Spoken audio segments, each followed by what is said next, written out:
Well, it's an absolute pleasure to chat with the owner of this great tournament. 29th edition of the Stampede Challenge. With me is Matt Strong, and it's funny how time flies. The first time I watched you play, you were a 16-year-old with the Everett Silvertips back in the day, playing the Vancouver Giants, and you really loved one another then, didn't you? Yeah, we had a great rivalry, the Giants and I. It's actually, you're hitting on some memories that I haven't thought about in a long time. But I absolutely loved playing in Everett. I loved my time in the Western League.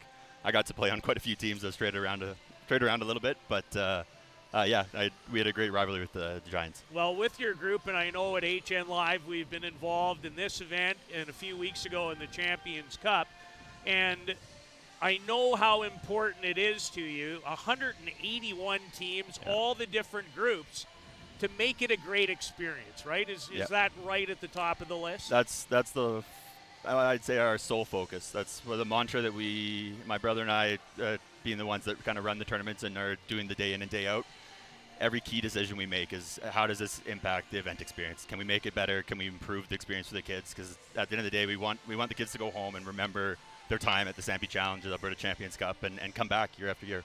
This is the 10th year for you, as we were chatting about off the air. What are you most proud of in terms of the gains and strides that you've made during that stretch? I'm really proud about the amount of teams that we see coming back year over year. Right. That's probably one of our biggest indications that we're doing something right. You hear problems every single year, and you deal with them as best as you can.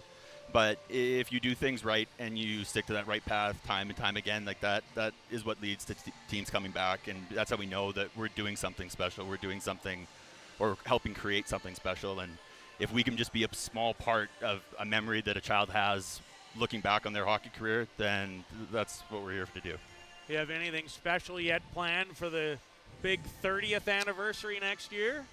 No, so this year with kind of COVID cutting down our lead-up time and how much we had to plan, like everything's gone into just planning for this year. But as soon as this weekend ends, we'll probably take about a week off to sleep and rest and regroup, and then we'll be getting right back at it to planning and seeing again how can we improve, what can we do better, to if we can increase our value proposition every single year. That's what we aim to do.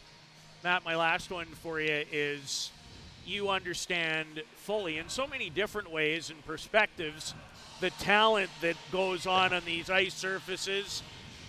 How, I don't know if the word is amazed, but do you even, because I know I do, have to pinch myself. You're watching these 10 and 11 and 12-year-olds. It's like, oh, yeah. They weren't playing that way, and you were a heck of a player. No, it's unbelievable how amazing how the leaps and bounds the kids have made in terms of development and where they are as hockey players. Like, we have 7-year-olds that are playing like back at my age that maybe were the skill level of like a 10-year-old. Like, I guess it's really just shows how much the sport of hockey is growing, and with that, the competitiveness, it's really quite amazing to see. And they're just amazing little hockey players. Well, owner of this brilliant event, the Stampede Challenge, is Matt Strong. He and his brother have done an amazing job. I think I can speak for Corey, our ownership group, Calvin. We have just enjoyed the daylights out of being involved with you. Great to catch up as always. It was fun seeing you a few weeks ago, and I wish you nothing but the best with this event, your Champions Cup. And it's always great, I think, when former players give back, and you're doing a great job giving back. Same to you guys. I can't thank you guys enough. HNLive, like working with them for the past 5 years has been amazing. It's part of like having the play-by-play, even having some special experience, having you call the kids' game. Like that's adding to the experience, and we're so happy to have a partnership that we can build off of for years to come.